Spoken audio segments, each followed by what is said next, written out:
நான் காலேஜ் படித்த காலத்துலேருந்தே வந்து பெரம்பூரில் தான் இருக்கேன். இப்பயும் வந்து அம்மா வீட்டில் நார்த் மெட்ராஸ் தான். உள்ளே வரும்போதே அவ்வளோ வைபாக இருக்கும். நார்த் மெட்ராஸ் தான் எனக்கு அவ்வளோ பிடிக்கும்.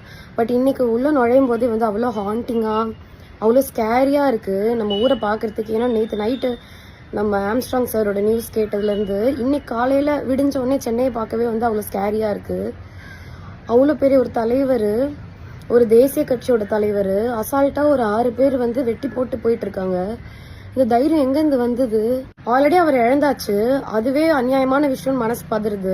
அடுத்தது என்ன தோணுதுன்னா, இதுக்கப்புறம் அரெஸ்ட் பண்ணிட்டு இந்த ஒரு 6 பேரை கூட்டு வந்து கொடுப்பாங்கல்ல, நியூஸ்லாம் காட்டுவாங்கல்ல, அந்த 6 பேராவது நிஜமாவே வெட்டின 6 பேர் தானா, இல்லை யாரையாவது கூட்டு வந்து சரண்டர் பண்ண வைப்பாங்களா அப்படின்னு இன்னொரு பக்கம் ஒரு பயமா இருக்கு. எப்படி நம்புறது? நீங்க அரெஸ்டே பண்ணா கூட இவங்க தான் வெட்டியிருப்பாங்கன்னு எப்படி நம்புறது? ஏன்னா சும்மா ஒரு கோவத்துல அப்படியே வெட்டிட்டு போனா அது வேற, அதுவே தப்பு, அது வேற கதை. பட் இவ்வளோ கோல்டு மர்டரு, இவ்வளோ பிளான் பண்ணி பெரிய ஆட்கள் இல்லாமல் அவ்வளோ பெரிய கேஷ் கொடுக்காம இவ்வளோ ஒரு தைரியம் யாருக்குமே வராது. இது கண்டிப்பாக நியூஸில் வரும். இது பெரிய விஷயமாகும்னா வெட்டுறவங்களுக்கு கண்டிப்பாக தெரியும். அப்போ வந்து ஒரு பிளானிங் இல்லாமல் அதை பண்ணியிருப்பாங்க. மகாராஜான்னு ஒரு படம், அந்த படத்துல வந்து ஒரு குப்பை தொட்டி காணா போவோம். குப்பை தொட்டிங்கிறது கொஞ்சம் எக்ஸாஜரேட்டடா இருந்தாலும் நட்டீஸ் வந்து எல்லாருக்கும் ஃபோன் பண்ணுவார், போலீஸார் பேர் எல்லாருக்கும் ஃபோன் பண்ணுவார். இந்த மாதிரி ஒரு கேஸ் இருக்கு, நீ வந்து ஆஜராவரியா, நீ அதுக்கு பதிலாக திருநன் ஒத்துக்கிறியா நிறைய பேரை கேட்பாரு. அப்போ அது டெஃபினட்டா அது வந்து எல்லா இடத்துலையும் நடக்கிறது தானே. ஒரு சின்ன கேஸ்க்கே யாரோ பண்ணதுக்கு ஆள் கிடைக்கலன்னு யாரோ ஒருத்தங்க ஒத்துக்கிறதுக்கு போறாங்கன்னா, இவ்வளோ பெரிய கேஸ் முன்னாடியே பிளான் பண்ணி நீங்க மர்டர் பண்ணியிருக்கீங்க.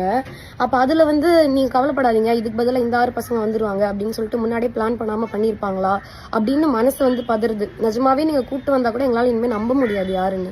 அவர் ஒரு ஆணு, ஒருத்தரை தள்ளுறதுக்காவது ஒரு ஸ்ட்ரென்த் இருக்கக்கூடிய ஒருத்தங்க கேர்ள்ஸ் கம்பேர் பண்ணா பசங்க கொஞ்சம், அது ஒரு கட்சியில இருக்காரு, கொஞ்சம் ஆளுங்க அந்த இடத்துல இருந்திருப்பாங்க. அவங்களுக்கே இந்த நிலைமைனா, ஒரு சாதாரண வீட்டுல இருக்கவங்க, ஒரு சிங்கிள் பேரண்டா இருக்கவங்க, குழந்தைங்களை வச்சுட்டு இருக்கவங்க, வெறும் வயசானவங்க மட்டும் இருக்க வீடு, இப்போ அவங்கெல்லாம் எப்படி வந்து வாழுவாங்க? இவங்களுக்கு இந்த நிலைமைனா நாங்களாம் எப்படி நிம்மதியா வீட்டுல வந்து வாழ்றது? நார்மல் பீப்புள்லாம் இப்போ ஒரு ஸ்விக்கி இருக்கு அப்படின்னா அவங்க அந்த யூனிஃபார்ம் ஏன் போடுறாங்கன்னா நம்மளோட நம்பிக்கைக்காக தான். ஓகே, இவங்க வெளியாள் கிடையாது, இவங்க இதுல தான் ஒர்க் பண்றாங்கன்றது தான் ஸ்விக்கியோ ஜொமேட்டோவோ ஏதோ ஒரு டெலிவரி ஆப் வந்து ஒரு யூனிஃபார்ம் போட்டு வராங்க.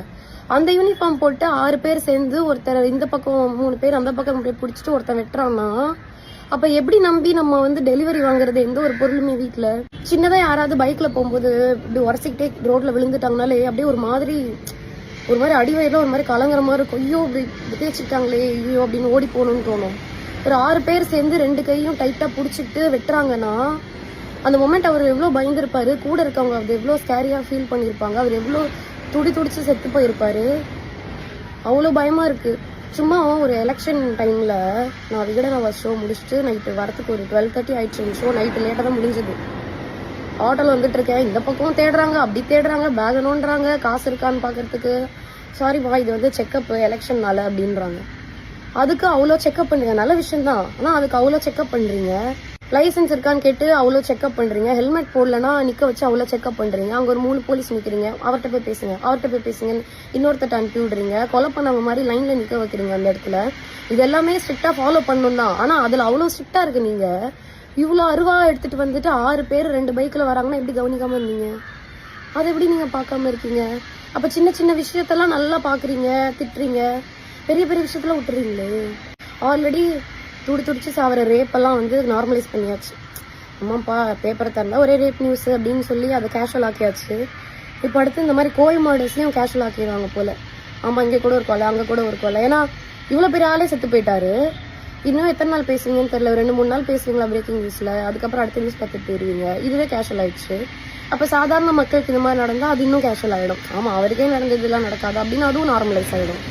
பேசாம வீட்டுக்கு வீடு ஒரு துப்பாக்கி கொடுத்துருங்க, ஒரு ஃபேமிலிக்கு ஒரு துப்பாக்கி, அதில் ஒரு குண்டுன்னு சொல்லி கொடுத்துருங்க. ஃபார்ம்லாம் ஃபில் பண்ணி கூட அட்ரஸ்லாம் வாங்கி கூட கொடுத்துருங்க. பொண்ணுங்க வீட்டில் ரோட்ல நைட்டு தனியாக போனாலும் இந்த மாதிரி யாராவது வெளியே போகிறாங்க டவுட்ஃபுல்லாக இருக்க டைம்லயாச்சும் நாங்கள் யூஸ் பண்ணிக்கிறோம். ஒருவேளை இன்னொருத்தன் அதே துப்பாக்கியால் அவன் ஃபேமிலி துப்பாக்கியால் எங்க பொண்ணா கூட எங்க கிட்ட இருக்கிறத வச்சு யாரோ ஹெல்ப் பண்ணி அவனை சுடுறாங்கன்னு வைங்களேன், எங்களை சுட்டவன் தான் சாவான். ஓகேவா? நானும் செத்துருவோம், அவங்களும் செத்துருவாங்க. ஏன்னா எங்களை சுட்டவன் தான் சாவான். ஆனா இப்படி பண்ணும்போது நீங்க குற்றவாளின்னு ஒருத்தர் கொண்டு வந்து நிறுத்தும் போது எப்படி நம்புறது? நிஜமா அவர் வெட்டினவர் தான் வராரான்னு எப்படி தெரியும்? முன்கூட்டியே ஆஜராகிறதுக்கு இப்ப நான் தான் தப்பானு சொல்லி போய் அரெஸ்ட் சரண்டர் ஆயிடு அப்படின்னு சொல்றதுக்கு ஆள் ரெடி பண்ணாம போயிருப்பாங்கன்னு என்ன நிச்சயம்? நாங்க எப்படி அதை நம்புறது? நீங்க கூட்டு வந்தா கூட இனிமே ஒருத்தரை நாங்க எப்படி நம்புறது? அந்த கொலையாளிகளை ரொம்ப பயமா இருக்கு ஆக்சுவலி. இந்த காசை வாங்கிட்டு கூலிப்படியாக வேலை செஞ்சு மற்றவங்களை கொலை பண்ணி அதில் ஒரு காசு சம்பாரிச்சு 1 லட்சமாக இருக்கட்டும் 10 லட்சமாக இருக்கட்டும் எவ்வளோ வேணா இருக்கட்டுமே, அதில் சமைச்சு சாப்பிடும்போது எப்படி உங்கள் தொண்டைக்குழியில் சாப்பாடு போகுதுன்னு எனக்கு தெரில. நீங்களாம் நைட் எப்படி நிம்மதியாக தூங்குவீங்கன்னு எனக்கு தெரில. உங்கள் ஃபேமிலியில் இருக்கவங்க, உங்கள் ஒய்ஃபு, உங்கள் குழந்தெல்லாம் எப்போ அப்பாவுக்கு அடுத்து என்ன ஆகும், அவர் யார் அரெஸ்ட் பண்ணுவா, அவர் யார் கொலை பண்ணுவான்னு பயந்துட்டு தானே வாழ்வாங்க. அப்படி என்ன இந்த வேலையில் ஒன்று உங்களுக்கு இருக்குதுன்னு எனக்கு தெரில. யாராவது அந்த மாதிரி இருக்கீங்கன்னா, சப்போஸ் இந்த வீடியோ பார்த்தீங்கன்னா ஏதோ ஸ்க்ரால் பண்ணும்போது நீங்கள் எனக்கு கூட மெசேஜ் பண்ணுங்கள். நான் யார்கிட்டயும் அந்த மெசேஜ் காட்ட மாட்டேன். நீங்கள் எனக்கு கூட மெசேஜ் பண்ணுங்கள். நான் என்னால் முடிஞ்ச அளவுக்கு எங்கேயாவது உங்களுக்கு வேலை வாங்கி கொடுக்குறேன். மீடியாவில் அன்ஸ்கில்டு லேபர்ஸ் நிறைய பேர் இருக்காங்க. படிப்பெல்லாம் தேவையே கிடையாது. அதுக்கு ஒரு நாளைக்கு 1000 to 1500 வரும். மாதம் ஃபுல்லாக நீங்கள் உழைக்க ரெடினா உங்களுக்கு வந்து ஈஸியாக 25 to 30,000 ஈஸியாக உங்களால் வாங்க முடியும். அதில் ஒய்ஃப் குழந்தைய நல்லா வச்சுக்கலாம், அதில் உழைச்சி சாப்பிட்லாம், சாப்பாடு நல்லா ஒட்டும் உடம்புல, நிம்மதியாக தூக்கம் வரும் படுத்தா. ஒரு நல்ல லைஃப். ஒரு 25,000 போதாதா அவங்க கஷ்டத்தில் வாழ? அப்படி இன்னொருத்தரை கொலை பண்ணி அப்படி சம்பாரிச்சு என்ன பண்ண போறீங்க?